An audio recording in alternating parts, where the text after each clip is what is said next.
A major drought in the midst of a decades-long civil war has led to a humanitarian crisis of epic proportions in Somalia. The UN says millions could be affected, and Atlanta area Somali immigrants are trying to help organize aid for their country.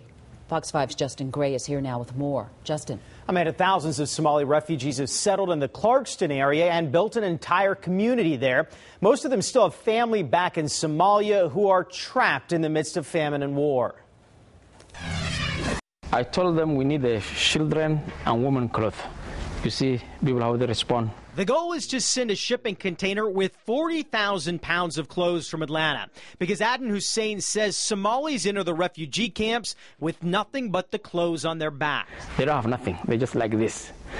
So UN and other agencies, they give food and water and shelter, but they don't have clothes, you know. CLARKSTON is home to thousands of Somali immigrants. Most shop, eat, and socialize in this shopping plaza together.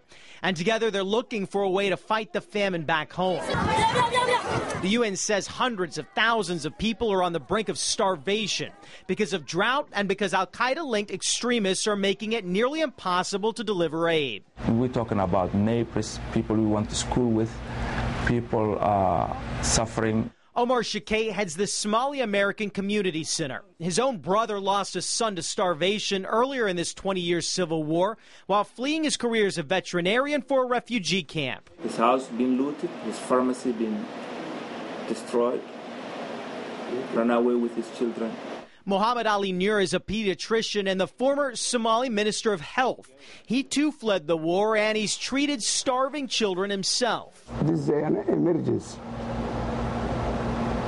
to save these people from dying. The Somali American Community Center is planning on shipping the clothes to a refugee camp in Kenya, and they're also collecting money for famine relief. Is there concern about it actually getting to those who need it? Well, that's a huge concern, and that's why they're sending those clothes to that Kenyan camp, because they know they can get it there. All of these international aid groups having so much trouble getting through that stripe with the civil war to get the aid to the people starving right now. Well, I'm sure the people watching who are wondering how they can help, we'll put some information on myfoxatlanta.com about that. Yeah, they say you can donate to them, or of course the Red Cross. They don't care who you donate to, just make sure you donate to get the help. All right. Thank you, Justin. Justin, thanks.